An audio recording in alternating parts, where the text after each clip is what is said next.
Welcome to another episode of the Sooner Nation podcast. Today we're going to start with what might be the most important storyline surrounding Oklahoma football as spring practice approaches. Here's the hot take to open up this episode.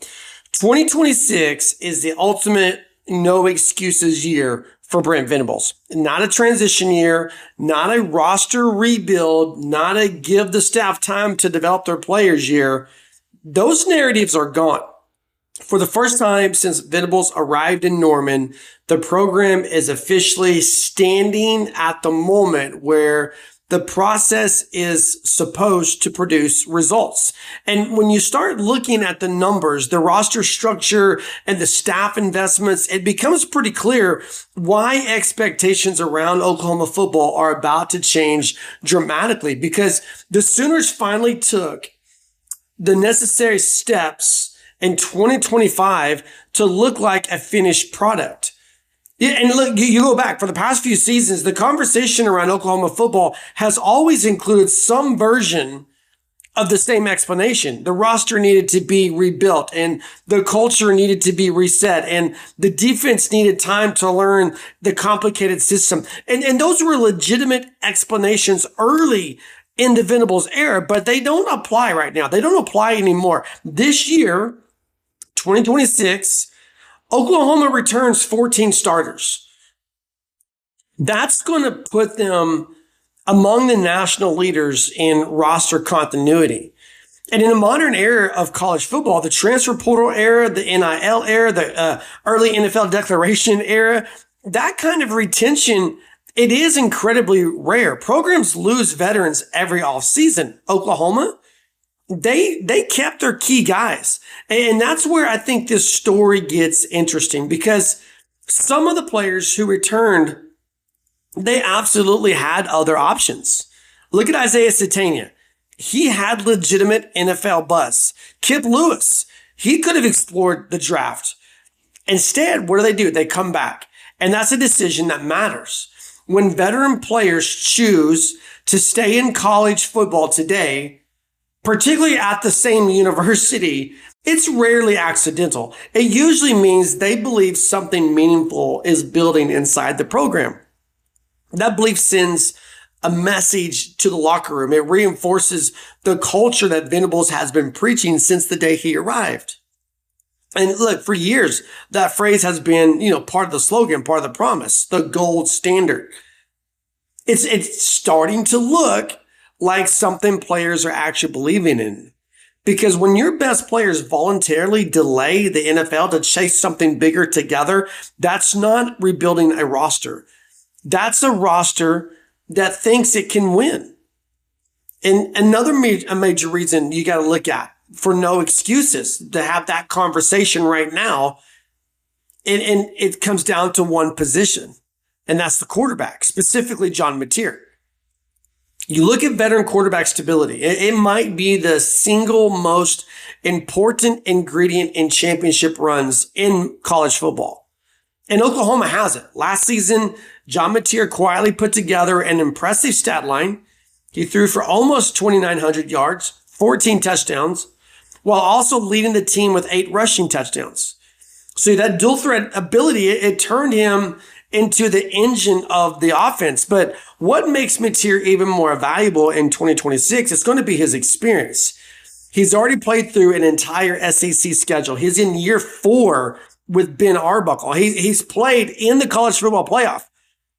So he's seen what elite defense looks like. That kind of experience,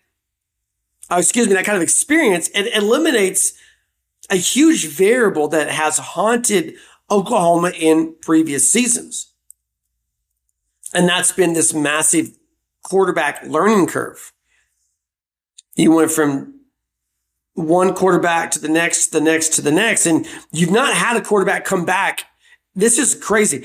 You've not had a quarterback come back to Oklahoma since Dillon Gabriel. You've not had a quarterback complete his year, his career at Oklahoma since Jalen Hurts. So there's been learning curve after learning curve after learning curve with Oklahoma and quarterbacks. And you don't have that this year.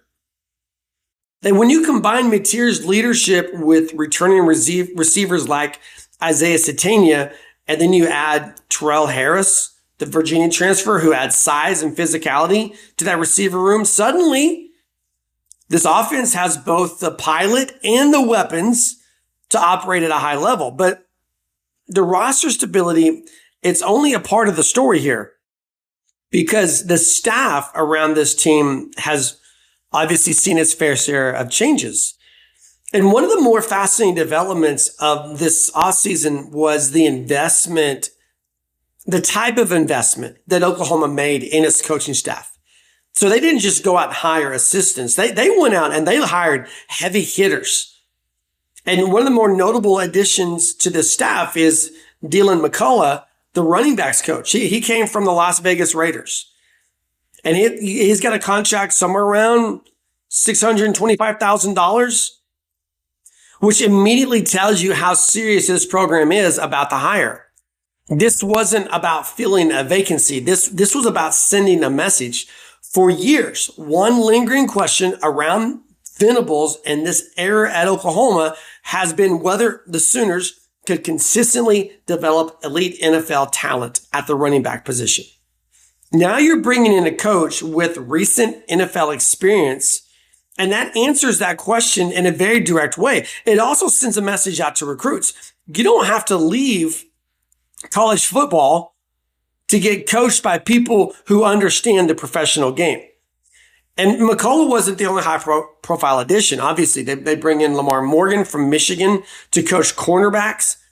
And he arrives with national championship experience, and his contract could eventually reach over $1 million by 2027. That level of investment tells you something important, that Oklahoma believes this roster is ready to win and win right now. Because when you build a coaching staff with that kind of experience and salary structure, you're not building for 3 years down the road. You're building for the right here, for the right now. But there's one more ingredient here that might define this season more than any statistic or roster number. And that's the emotional scar from last year. The 2025 college football playoff loss to Alabama. I mean, look, we remember that game. They remember that game. I mean, Oklahoma comes out flying. They built that 17-0 lead. The stadium was electric. Everything felt like it was tilting towards a statement victory. And then everything flipped. Momentum flipped. Alabama storms back. They outscore Oklahoma 34-7 the rest of the way are obviously earning the victory and moving on to face Indiana in that second round. So that's the kind of loss that sticks. It sticks in the locker room. It sticks in the mind of players. It sticks with the coaching staff. It doesn't fade away. Spring ball does not get that taste out of your mouth. It becomes a part of the identity of the next season. And the important thing about the 2026 roster is that most of the players who experienced that collapse, they're still here. They remember the fourth quarter. They remember the missed opportunities. They remember how close they were to something even bigger. In many ways, that kind of heartbreak can become a powerful motivator. Championship teams often carry some kind of emotional fuel. For this Oklahoma roster, the fuel might be that night against Alabama. Because Oklahoma plays in a conference where motivation absolutely matters. The schedule is brutal. The physical toll is enormous. And the teams that survive it usually have something deeper driving them.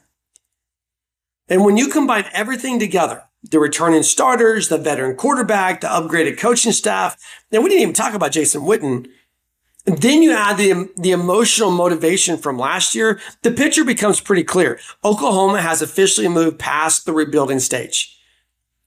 This is the roster that Brent Venables spent 4 years building. These are the players who are experienced. He has the guys in the positions that he wants them to be with the level of experience he desires them to have. The defense understands the scheme. The offense understands leadership.